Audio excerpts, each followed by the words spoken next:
Good morning six class. So this is third video of your chapter number 1 of history. ठीक है, हम क्या पढ़ रहे थे? हिस्ट्री का चैप्टर नंबर 1 पढ़ रहे थे। आपके चैप्टर का नाम था व्हेन, वेयर एंड हाउ। ठीक है, यानी कब, कहाँ और कैसे हमें हिस्ट्री का जो है वो पता चला, या कैसे हम हिस्ट्री को डिवाइड करते हैं, या कैसे हमें लोकेशंस का पता चलता है, ये सब हम अभी तक पढ़ रहे थे। How do we study the past, यानी अब हम पास्ट को कैसे पढ़ते हैं? With the help of sources historians reconstruct the past, यानी जो भी सोर्सेज उनको मिलते हैं उससे वो पास्ट को रिकन्स्ट्रक्ट करते हैं, दोबारा से कंस्ट्रक्ट करने की कोशिश करते हैं, या ये लगा लो कि ऐसा सोचने की कोशिश करते हैं कि क्या पहले हुआ और उसके बाद क्या हुआ। By piercing together the sources of the past, कैसे जो भी उनको सोर्सेज मिलते हैं उनको आपस में पिरो के।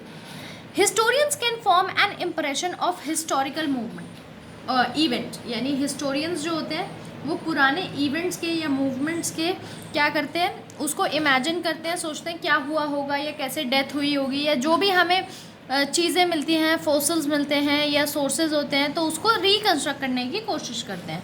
The sources of history are broadly divided into 2 categories. अब सोर्सेज को 2 कैटेगरीज में बांटा गया है। जो सबसे मेन कैटेगरी है, एक है आर्कियोलॉजिकल सोर्सेज, यानी जो हमें रिटन में नहीं होते, जो हमें फोसिल्स मिलती है, यानी किसी के हड्डियों के ढांचे, या कभी मटके मिल गए, कभी सोना मिल गया, कभी कुछ और मिल गया। ठीक है, ऐसा सब कुछ जो हमें खुदाई में मिलता है या कहीं पर मिलता है।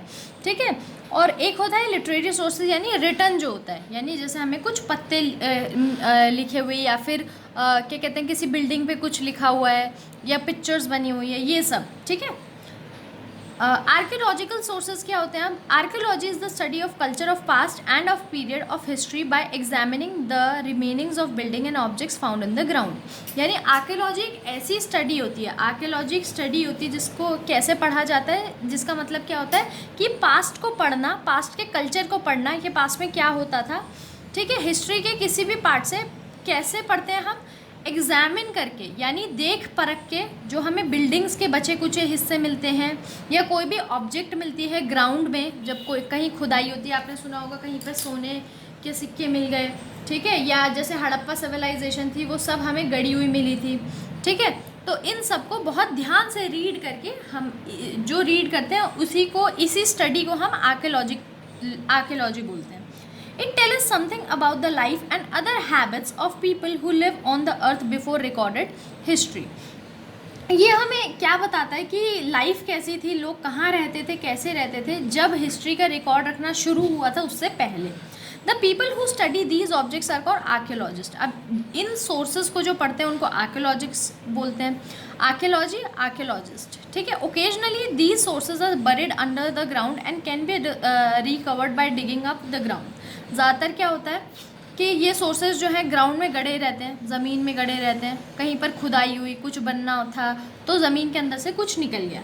This process of digging out is called excavation, यानी खोद कर निकालने को। जब खोद कर कुछ आपको मिलता है, मटके मिलते हैं, बिल्डिंग मिलती है, या पुरानी कोई चीज़ मिलती है, ठीक है, उसको बोलते हैं एक्सकवेशन, यानी खोद के निकालने को, प्रोसेस को बोलते हैं हम एक्सकवेशन। ठीक है, archaeological sources are particularly useful in the source of pre historical culture since pre history is concern with the period for which there is no written record. ठीक है, आर्कियोलॉजिकल सोर्स पर्टिकुलरली क्या होता है, study करते हैं pre historic culture को। Pre historic culture कौन सा था हमारा, जिसमें हमारे पास कोई भी रिटन रिकॉर्ड नहीं थे। The plant and animal remain indicate the climate condition and vegetation that exist at the time. Plants के जब कुछ रिमेन्स मिलते हैं, यानी बचे कुछ पार्ट मिलता है, एनिमल्स का जब कुछ मिलता है, तो उससे हम क्या पता लगाते हैं कि उस समय का क्लाइमेट कैसा था।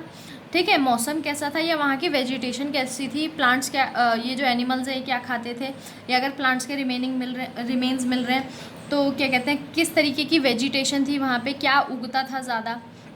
The study of the bones of animal excavated help historians to understand the pattern of animal domestication of a particular period. और जब हमें हड्डियाँ मिलती हैं कुछ एनिमल्स की, जब खुदाई करते हैं तो कुछ हड्डियाँ वगैरह जब मिलती है, तो उससे हम ये पढ़ते हैं कि एनिमल को किन को पाला जाता था, किन को नहीं पाला जाता था, और किस टाइम पीरियड में किस चीज़ को पाला जाता था। ठीक है, मॉन्यूमेंट्स। अब मॉन्यूमेंट्स क्या है? ओल्ड बिल्डिंग है या फिर दूसरे पुराने स्ट्रक्चर हैं which is important for their historical connection और लीगेसी।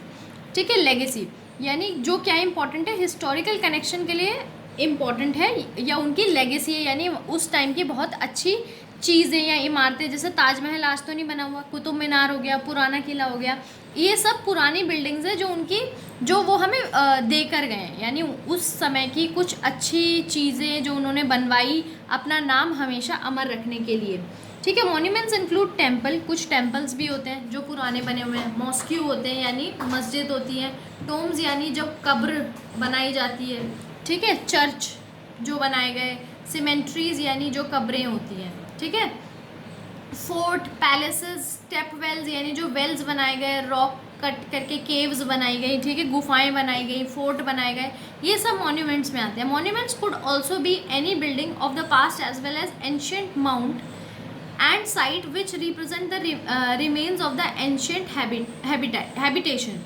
यानी क्या है मॉन्यूमेंट, उस किसी भी चीज़ को बोला जाएगा जो पुरानी क्या समय था और वहाँ पर क्या होता था उस चीज़ को दर्शाए, ठीक है, पुराने समय की, ठीक है, या वहाँ कैसे लोग रहते थे, वो क्या करते थे या कैसे रहते थे, क्या उनका रहना सहना था, ठीक है, उनके कितने कैसे नौकरों में रहते थे वो, उनके कितने नौकर थे, ठीक है, इन सब के बारे में वो बताए कि जैसे इससे हमें पता चलता है कि जो आपने स्टोरी सुनी है शाहजहां के बारे में कि बहुत नौकर थे, उनका बहुत बड़ा महल था, ये उन्होंने अपनी वाइफ के लिए बनाया था, ठीक है, तो ये सब monuments reveal to us the archaeological innovation of our ancestors.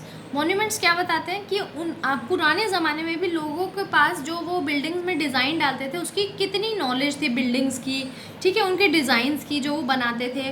और अब तो जैसे डिज़ाइंस निकल जाते हैं, आपकी बिल्डिंग कोई नई बनी होती है या वो ढह जाते हैं, मगर पुरानी बिल्डिंग्स इतनी पुरानी होने के बावजूद हिलती ही नहीं है और इतना अच्छा और सुंदर उन पर डिज़ाइंस बना रहता है, ठीक है। Monuments provide with the information about the political society, social, cultural and regional lives of the people of the life in which they were built। और ये monuments हमें इसके बारे में बताते हैं कि वहाँ की social life, political life, culture, religion कैसा था उस समय का जब ये monuments बनाए गए। जैसे ताजमहल क्या है, एक monument है जो हमें किसके बारे में बताता है, affluent condition that prevailed during the Mughal time। It also throw considerable light on the artistic sensibilities prevailing during Mughal empire Shahjahan. यानी ये बताता है कि कितना ज़्यादा जो शाहजहां के समय में जो मुग़ल के समय में कितना ज़्यादा आपका सुंदरता पे चीज़ की आर्टिस्टिक, मतलब जैसे आर्ट करते हैं, मतलब आर्टिस्टिक आप बोल सकते हो, ऐसा अद्भुत अद्भुत आप बोल सकते हो, ठीक है, कितना अद्भुत उनका जो आर्ट था, वो उन्होंने उनका जो टेस्ट था वो कितना अद्भुत था कि उन्होंने ऐसी बिल्डिंग बनाई जो इतनी सुंदर है, यानी ताजमहल जैसा कोई भी नहीं है दुनिया में बिल्डिंग ऐसा, ठीक है। इंस्क्रिप्शन यानी जो गड़े हुए होते हैं, ठीक है, जैसे अगर आपने कभी इंडिया गेट देखा होगा तो वहाँ पर जवानों के नाम गड़े हुए हैं जो शहीद हुए हैं, तो ऐसी जो चीज़ें बिल्डिंग्स के अंदर गड़ी हुई लिखी होती हैं उसको बोलते हैं इंस्क्रिप्शन, ठीक है। या फिर ज़रूरी नहीं है बिल्डिंग में ही हो, जैसे आपको कोई रिटर्न चीज़ मिलती है उसको भी बोलते हैं। दीज आर रिटन और रिलेटिवली हार्ड सरफेस, ठीक है, ये क्या है, ऐसी रिटन जो हार्ड सरफेस पे लिखी होती है, जैसे किसी पत्थर पे या मेटल पे, ठीक है, जैसे किसी पत्थर पे लिखा हुआ मिल गया हमें, किसी मेटल पे मिल गया। They generally conveyed king's order, their deeds, their preachings etcetera. Generally क्या लिखा होता है कि किंग के ऑर्डर क्या थे, वो उनके कर्म कैसे थे, वो क्या करते थे, बहुत ज़्यादा दुष्ट थे या बहुत ज़्यादा अच्छे थे, ये सब लिखा होता है, या उनकी प्रीचिंग्स यानी वो क्या सिखाते थे। For example, the inscription of Ashoka, king often kept record of victories in the battle as inscription। क्या है कि जैसे अशोका के टाइम पे क्या था कि राजा जो है रिकॉर्ड रखता था अपना कि उसने कितनी बैटल्स जीती, ठीक है, उसको किसी बिल्डिंग वगैरह पे लिखवा के रखते थे। देखो जैसे ये ब्राह्मी स्क्रिप्ट मिली है, ठीक है, उसके अंदर हमें ये मिला है, ठीक है, लिखा हुआ। ऑन द अदर हैंड, और दूसरी तरफ ordinary man and women did not keep records of what they did. जो ऑर्डिनरी यानी आम जनता होती थी वो कोई रिकॉर्ड नहीं रखते थे कि उन्होंने क्या किया क्या नहीं किया। They were generally poor and illiterate and are aware of their advantages. वो जनरली क्या थे, इलिटरेट होते थे यानी अनपढ़ होते थे, गरीब होते थे, और अपनी एडवांटेजेस यानी वो क्या कर सकते हैं, उनकी क्षमता क्या है, उससे अनजान रहते थे। The study of inscription is known as epigraphy, यानी इंस्क्रिप्शंस को पढ़ना उसको बोलते हैं एपिग्राफी।